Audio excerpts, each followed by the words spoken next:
सभी दोस्तों को नमस्कार। मैं रोहित आप सभी का स्वागत करता हूं रोहित स्टडी पॉइंट में। तो आज हम बात करने वाले हैं इस वीडियो में उत्तर प्रदेश पुलिस कांस्टेबल की डीवीपीएसटी की नोटिस जारी हो चुकी है। ये डीवीपीएसटी आपका कब से होने वाला है उस पर हम बात करेंगे। उसके अलावा कौन कौन से डॉक्यूमेंट्स आपके लिए जरूरी हैं और यदि आपके पास वो नहीं है तो आप डीवी से बाहर भी हो सकते हो। तो वो सारे डॉक्यूमेंट्स मैं आपको बताने वाला हूँ। उसके अलावा रिजल्ट बहुत जल्दी आने वाला है, कब तक देखने को मिलेगा इसके बारे में बात करेंगे। और एसआई की फाइनल होने के बाद में क्या इसकी फाइनल में परिवर्तन हो सकता है, तो इन सब चीज़ों के बारे में बात करने वाले हैं इस वीडियो में। तो सभी साथी बने रहें क्योंकि सारी अपडेट मैं आपको देने वाला हूं इस भर्ती से।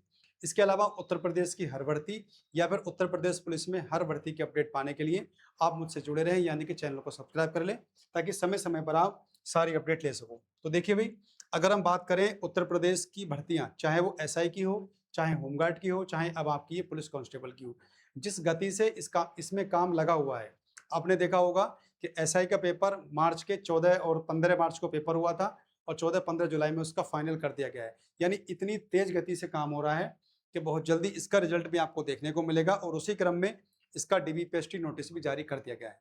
तो देख लेते हैं नोटिस में क्या लिखा हुआ है। तो आप ये देख लीजिए, 16 जुलाई 2026 को नोटिस आया था और यहाँ पर आप देखिए कि उत्तर प्रदेश पुलिस में आरक्षी नागरिक पुलिस एवं समकक्ष पदों पर सीधी भर्ती 2025 के अंतर्गत अभिलेखों की समीक्षा एवं शारीरिक मानक परीक्षण यानी कि डीवीपीएसटी कराए जाने हेतु डीवीपीएसटी दल समिति के गठन के संबंध में ये नोटिस दिया गया है।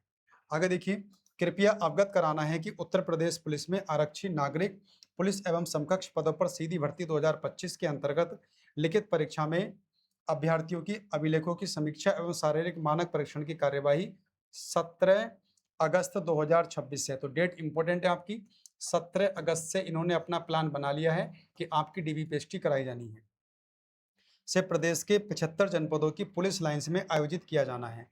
इस प्रयोजन हेतु प्रदेश के समस्त जनपदों से अभिलेखों की समीक्षा एवं शारीरिक मानक परीक्षण दल का गठन किया जाना है।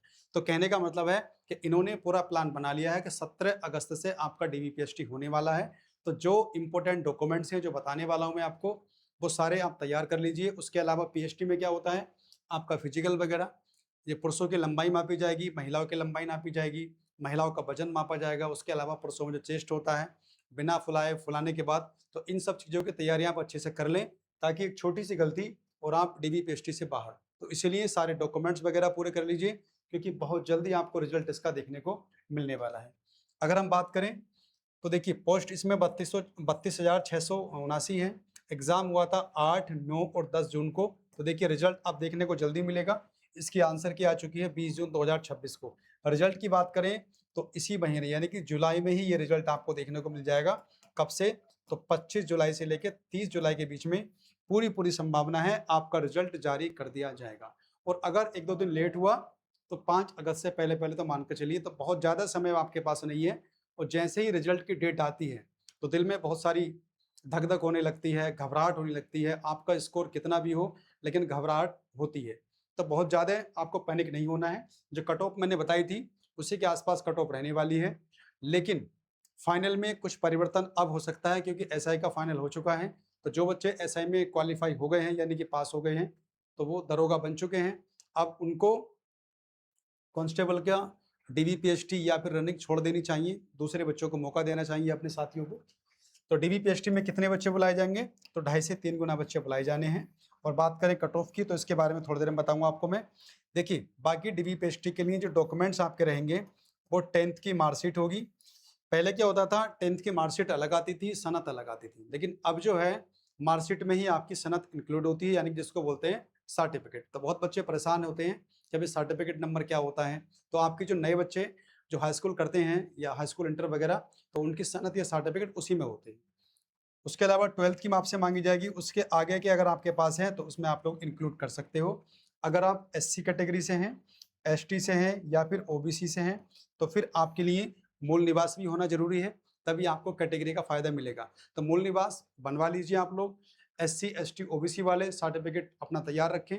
अगर गुम हो गया है तो देख लीजिए आप लोग, क्योंकि ये सारे डॉक्यूमेंट्स आपके लगने हैं तभी आपको कैटेगरी का फायदा मिलने वाला है। उसके अलावा आधार कार्ड वगैरह ये तो नॉर्मल चीज़ें हैं, और फोटो वगैरह आप लोग, यानी कि सारे डॉक्यूमेंट्स जो आपने फॉर्म भरते समय लगाए थे वो सारे आपके चाहिए होंगे। उसमें जो मेन चीज़ें मैंने बता दी हैं, आपकी 10th की मार्कशीट सनद हो गई, आपके 12th की मार्कशीट सनद हो गई, आपका आधार कार्ड हो गया, आपका सर्टिफिकेट हो गया, अगर आप SC ST OBC से हैं और EWS हैं तब भी आपका। उसके अलावा मूल निवास जरूरी है आप लोगों के लिए, तो मूल निवास भी होना चाहिए। अब इसकी कट ऑफ की बात कर ले हम लोग, तो ये कट ऑफ मैंने आपको बताई थी। इससे पहले मैंने पिछली वीडियो बनाई थी, उसमें भी बताया था कि अगर आपके इतने नंबर हैं तो आपको बिल्कुल भी घबराने की आवश्यकता नहीं है, फाइनल आपका हो जाएगा। यानी कि मेल से अगर आप हो 126 क्वेश्चन, OBC 120, EWS 118, SC की बात करें 110, ST की बात करें तो 98, तो बहुत ज़्यादा चांस है कि कट ऑफ इसी के आसपास रहने वाली है। और आपने देखा होगा फाइनल में क्या हुआ है, फाइनल में SI के आपने एक चीज देखी होगी, फाइनल SI में जो कट ऑफ बढ़ी थी वो 2 क्वेश्चन के आसपास बढ़ी थी। यानी कि जो कट ऑफ थी आपकी 370 के आसपास तो थी फिजिकल की, यानी कि 369, और फाइनल कुछ पोस्टों पर 375 और कुछ पे 380 तक गई है। यानी कि कहने का मतलब है कि भाई 70 से अगर 75 गई है, 2 से 3 क्वेश्चन कट ऑफ आपकी बढ़ी है, तो यहाँ भी बहुत ज्यादा परिवर्तन आपका होने वाला नहीं है। तो अगर इस कट ऑफ के आसपास आप हो, और DVPST के लिए तो बता दूं मैं आपको, यहाँ से 4-5 क्वेश्चन आपके पास कम भी हैं तो आपका DVPST कॉल आ जाएगा। तो ये मेरी फाइनल कट ऑफ रहेगी आपकी इस भर्ती को लेकर, क्योंकि मुझे ऐसा लगता है कि बहुत सारे बच्चे SI में सेलेक्ट होने के बाद में यहाँ स्किप भी करेंगे। तो अगर 2-3 हज़ार बच्चों ने निकाल दिया, क्योंकि तो फिर एक फायदा आपको मिल सकता है इन सारे बच्चों को। सिविल में देखें 118 क्वेश्चन UR की, OBC 114 क्वेश्चन, EWS 112, SC की बात करेंगे 100, तो ST की बात करेंगे 86। तो जहां तक मेरा मानना है बच्चों, कट ऑफ इसी के आसपास रहने वाली है। और अगर इससे 6-7 क्वेश्चन भी आपके कम है, क्योंकि फायदा मिलने वाला है आपको नॉर्मलाइजेशन का, अभी वो भी तो होगा। और जो 8 की पहले वाले शिफ्ट के बच्चे हैं तो उनको तो देखिए बहुत सारा फायदा मिल सकता है, जिनका पेपर पहली शिफ्ट में था 8 तारीख को। तो बस ज़्यादा समय आपका अब रहा नहीं है, बहुत जल्दी आपको रिजल्ट देखने को मिलने वाला है।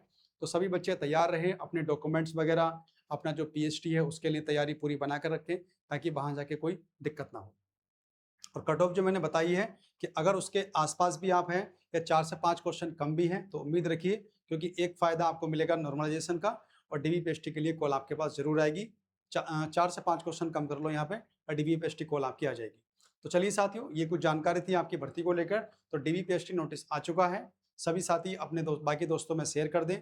और उसके अलावा उत्तर प्रदेश पुलिस की हर भर्ती की अपडेट के लिए और मुझसे मैथ्स पढ़ने के लिए, क्योंकि मैं जल्दी ही सिलेबस पूरा शुरू करने वाला हूं मैथ्स का, अपनी आगामी भर्ती, चाहे SI की भर्ती आ रही हो, कांस्टेबल की आ रही हो, इलाहाबाद हाईकोर्ट की आ रही हो, तो सभी के लिए मैथ्स का पूरा सिलेबस शुरू करने वाले हैं। तो हमसे बने रहें, चैनल को सब्सक्राइब कर लें, ताकि हर अपडेट और मैथमेटिक्स की सारी वीडियो आपको मिलती रहे। तो मिलते हैं अगली वीडियो में, तब तक के लिए बाय एंड टेक केयर। घबराना बिल्कुल नहीं है, कट ऑफ इसी के आसपास जाने वाली है, बहुत ज़्यादा पैनिक नहीं होना है। बाकी मार्केट में बहुत चीज़ें हैं, 135 प्लस जाएगी, 140 प्लस जाएगी, तो उन चक्कर में ना पड़े आप लोग, बहुत ज़्यादा कट ऑफ जाने वाली नहीं है। तो बस आप लोग इसी के आसपास यदि हो तो अपनी रनिंग की तैयारी करते रहें, अपने डॉक्यूमेंट्स वगैरह बना के तैयार कर लें। तो मिलते हैं अगली वीडियो में, तब तक के लिए बाय।